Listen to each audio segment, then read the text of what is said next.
Hello fam जी। आज अब बात करने वाले एक ऐसे केस के बारे में जिसको आप सुनोगे तो आप शॉक हो जाओगे। तो बेंगलुरु के कॉलोनी से हुलुमेऊ पुलिस स्टेशन पर एक कॉल जाता है और एक शख्स बताता है कि एक लड़की ने एक महिला ने सुसाइड कर लिया है फांसी लगाकर। अब लड़की का मामला होता है तो पुलिस भी वारदात पर जल्दी पहुंचने की कोशिश करती है। पुलिस जल्दी पहुंच भी जाती है उस कॉलोनी के अंदर। वहां जाकर पुलिस वाले देखते हैं तो दरवाज़ा बाहर से बंद होता है। फिर पुलिस वाले दरवाजे को जैसे तैसे तोड़कर ताला अंदर प्रवेश करते हैं। सबसे पहले तो डेड बॉडी को, मतलब जिसने सुसाइड किया था, उस महिला को ढूंढने की कोशिश करते हैं, लेकिन पुलिस को ऐसा कुछ दिखता नहीं। फिर पुलिस वाले जैसे ही वहां से निकलने वाले होते हैं कि एक पुलिस वाला कहता है कि हमने बाथरूम को तो चेक ही नहीं किया, तो चलो बाथरूम को भी चेक कर लेते हैं, क्योंकि फिर आए ही है तो हर जगह पर तलाशी लेना भी जरूरी होता है। तो जैसे वो बाथरूम की ओर कदम बढ़ाता है कि वहां पर उसकी नजर जाती है कि एक सूटकेस पड़ा हुआ है, और छोटा मोटा सूटकेस नहीं था, बहुत बड़ा सूटकेस था। तो पुलिस वाले जब सूटकेस को वहां पर देखते हैं तो शॉक रह जाते हैं कि बाथरूम के अंदर सूटकेस क्या कर रहा है, और बाहर खून के धब्बे लगे हुए हैं। मतलब जो जिसने भी खून किया था या क्राइम किया था, जो भी कुछ हुआ था, उसने ऐसे कोई सबूत भी मिटाए हुए नहीं थे। तो पुलिस वहां तक सूटकेस तक पहुंचती है, देखते हैं तो उसका जो ऊपर का हैंडल होता है वो टूटा हुआ था। उसके बॉल, नट बॉल इधर उधर बिखरे हुए थे। फिर पुलिस वाले उस डेड बॉडी को, मतलब उस सूटकेस को वहीं पर ही खोलते हैं तो अंदर देखते हैं कि एक महिला की लाश है। महिला का गला पूरी तरीके से काट दिया गया है और शरीर पर छोटे मोटे घाव हैं, जैसे किसी ने चाकू लेकर बहुत क्रूरता से नोचा हो। फिर पुलिस वाले फॉरेंसिक टीम को बुलाते हैं। टीम आती है, रिपोर्ट करती है, और तपास में पता लगता है कि इस महिला के सबसे पहले 3 घाव गर्दन पर किए गए थे और फिर पेट के अंदर 3 घाव किए गए थे। लेकिन अब पुलिस के सामने, बेंगलुरु पुलिस के सामने बहुत बड़ा सवाल तो यही था कि पति घर पर है नहीं, महिला शादीशुदा थी, पति घर पर है नहीं, महिला घर पर अकेली थी, तो क्राइम किया तो किया किसने। तो सबसे पहले उस महिला का बैकग्राउंड चेक किया जाता है तो पता चलता है कि महिला का नाम गौरी है, गौरी आबेकर। फिर जैसे ही पुलिस अपनी वारदात आगे बढ़ाती है तो उसको पता चलता है कि पति और पत्नी 3 महीने पहले यहाँ पर बेंगलुरु काम करने के लिए शिफ्ट हुए थे, क्योंकि पति, जिसका नाम राकेश होता है, उसको आईटी कंपनी के अंदर जॉब होती है, जो कि घर पर बैठकर ही काम करता था। तो पूरी तरीके से बैकग्राउंड तपासने के बाद पुलिस को पता चलता है कि जब एक घटना हुई तब राकेश यहीं पर इस स्थल पर मौजूद था। तो जैसे इन्वेस्टिगेशन आगे बढ़ती है वैसे वैसे पता चलता है कि जिस शख्स ने पुलिस स्टेशन में कॉल किया था, उस शख्स को कॉल करके बताने वाला शख्स भी राकेश ही था कि ऐसे ऐसे घर के अंदर एक लड़की है, उसने सुसाइड कर लिया, ऐसा वैसा। तो पुलिस का शक कंफर्म हो जाता है कि इस मर्डर के पीछे पति राकेश का ही हाथ है। लेकिन अब राकेश कहाँ, लेकिन राकेश गया कहाँ, पुलिस के सामने ये भी सवाल था। तो आसपास के लोगों को थोड़ा पूछते हैं तो पता चलता है कि 3 महीने पहले ये लोग यहाँ पर आए थे। मूल महाराष्ट्र के हैं, महाराष्ट्र के अंदर, पुणे के अंदर रहते हैं। पत्नी भी बाहर काम करती थी, लेकिन यहाँ जब से आई थी उसके कुछ वक्त बाद ही पत्नी ने जॉब छोड़ दी थी। पति भी पूरा दिन घर पर रहता था और घर पर ही होम वर्क करता था। अब बेंगलुरु पुलिस राकेश के पीछे लग जाती है और इधर राकेश भी अपने होम टाउन पर आ जाता है और पुणे के अंदर शिफ्ट हो जाता है। अब पुणे के अंदर आने के साथ राकेश सबसे पहले काम करता है अपनी फैमिली से बात करना। राकेश अपनी फैमिली, अपने पिताजी को कहता है कि मैंने अपनी पत्नी को मार दिया, मारकर एक सूटकेस के अंदर उसको पैक कर दिया, और हमारी रूम का जो बाथरूम था उसके अंदर मैंने उसको छोड़ दिया है। तो प्लीज़ अब मेरे ससुराल वालों को इन्फॉर्म कर दो कि उसकी बेटी को मैंने मार दिया है। अब उसके पिताजी सबसे पहले जब ये बात सुनते हैं तो शॉक हो जाते हैं कि यार ऐसा कैसे तुम कर सकते हो। तो वो साफ साफ कह देते कि मैं ये बात नहीं करने वाला तुम्हारी फैमिली, तुम्हारे ससुराल वालों से।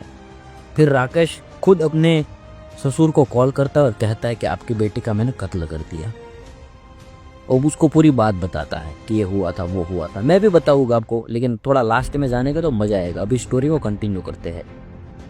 तो जैसे उसको ससुराल को पता चलती है तो उसके ससुर पुणे पुलिस स्टेशन के अंदर उसकी कंप्लेंट लिखा देते हैं। अब एक तरफ से बेंगलुरु पुलिस भी राकेश के पीछे है, दूसरी तरफ से पुणे की पुलिस भी अब राकेश के पीछे है, लेकिन राकेश दोनों पुलिस के हाथ में नहीं आता। अब बेंगलुरु पुलिस कॉल करते हैं पुणे पुलिस को कि देखो ऐसा ऐसा है और एक शख्स क्राइम करके यहाँ से निकल गया है और वो पुणे के अंदर अपने होम टाउन पर आया हुआ है, तो अभी उसको फौरन गिरफ्तार किया जाए क्योंकि हमें वहां तक पहुंचने में देरी हो सकती है। तो सामने से पुणे पुलिस भी ऐसा ही कहते हैं कि हाँ वो मामला हमारे यहाँ पर भी दर्ज हुआ है, लेकिन वो शख्स अभी भी हमारे पास नहीं आया है, हमें मिला नहीं है। ऐसे कैसे करके कुछ घंटे ही बीते हुए होते हैं कि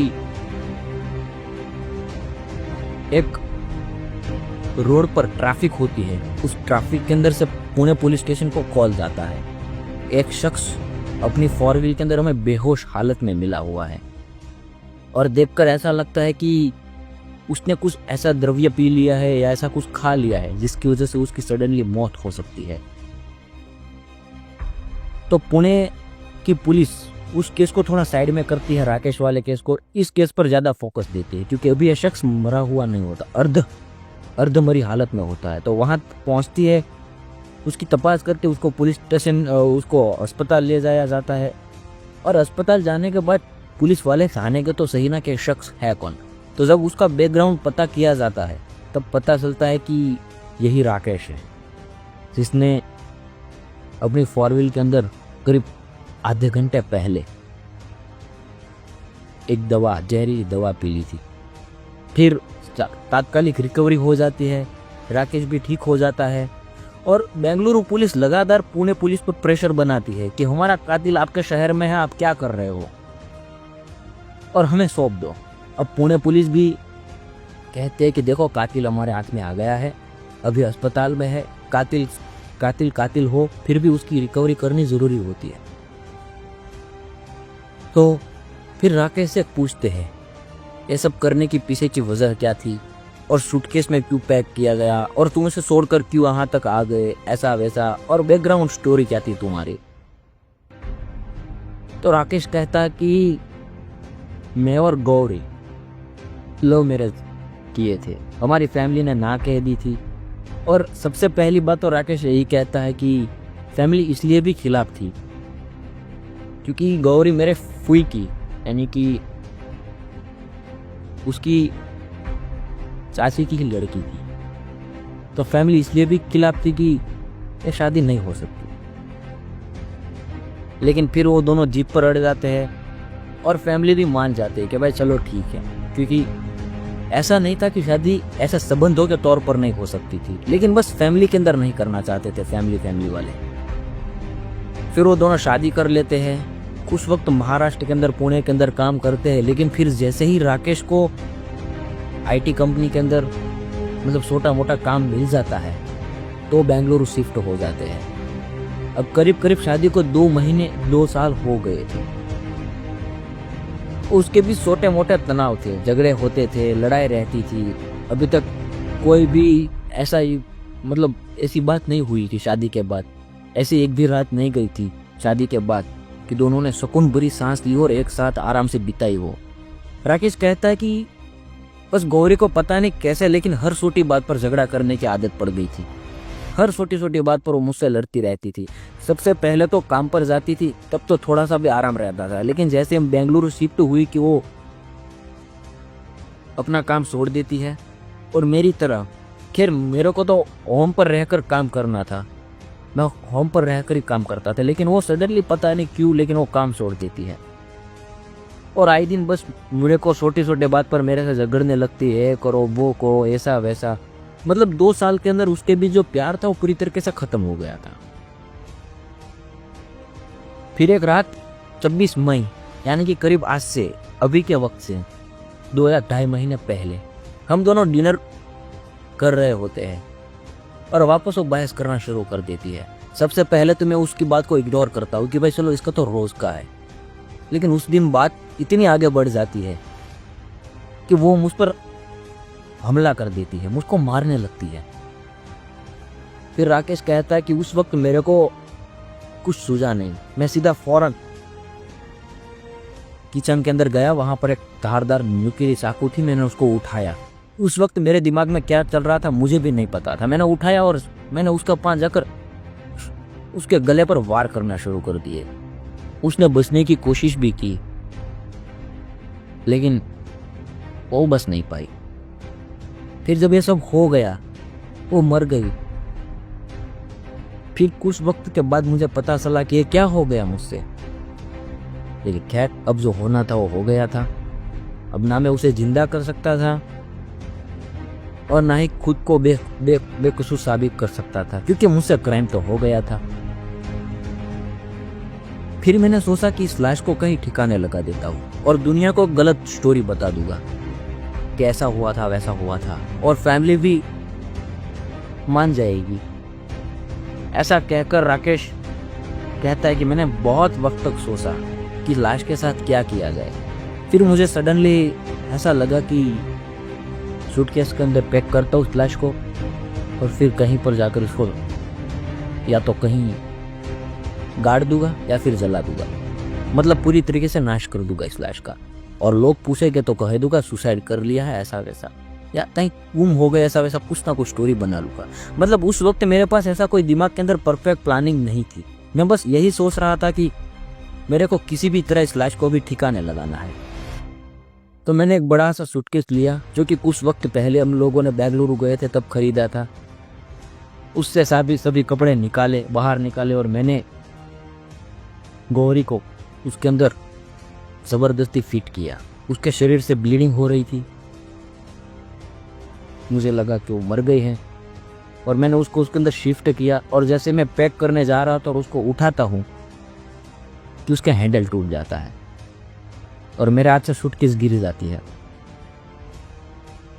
अब इतना सूटकेस के अंदर पहले से लाश की डेड बॉडी थी, तो उसको घसीट कर कॉलोनी से बाहर ले जाना मेरे लिए बहुत मुश्किल था।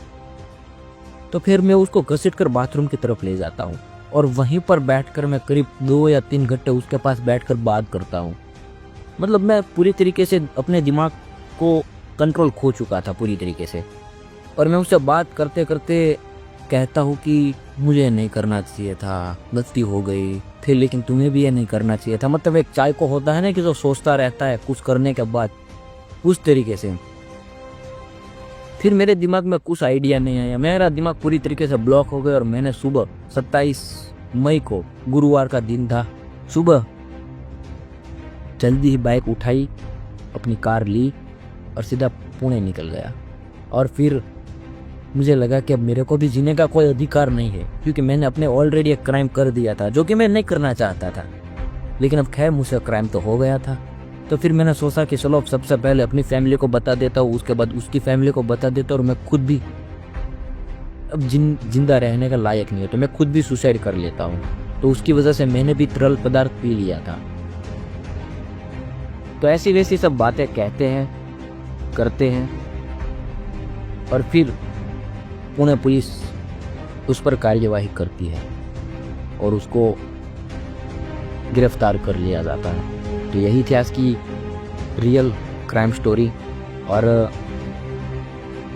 बस यही कहना चाहते हैं कि छोटे मोटे तनाव झगड़े होते रहते हैं, लेकिन अपने दिमाग को इतना भी हावी मत होने दो अपने पर कि उस वक्त वो क्या कर जाए वो हमें खुद ही ना पता हो। राकेश के केस के अंदर भी कुछ सेम ऐसा ही था। राकेश कहता है कि मैं काम नहीं करना चाहता था, मैं सुसाइड भी नहीं करना चाहता था, उसके साथ ऐसा कुछ करना ही नहीं चाहता था, लेकिन उस वक्त मेरे दिमाग में कुछ आया ही नहीं, इसकी वजह से हो गया। ये पूरी वारदात थी। बाकी खैर लास्ट के अंदर जाते जाते यही कहेगी, ये खुश रहिए, खुद पर भी यकीन कीजिए, दूसरों या अपनों पर भी इस वक्त पर, इस जन्म के अंदर या इस कलयुग के अंदर किसी पर भी ट्रस्ट मत कीजिए, बस खुद पर बिलीव कीजिए। बाकी खुश रहिए, अपनों का और अपना भी ध्यान रखिए। Thank you. कल मिलेगी।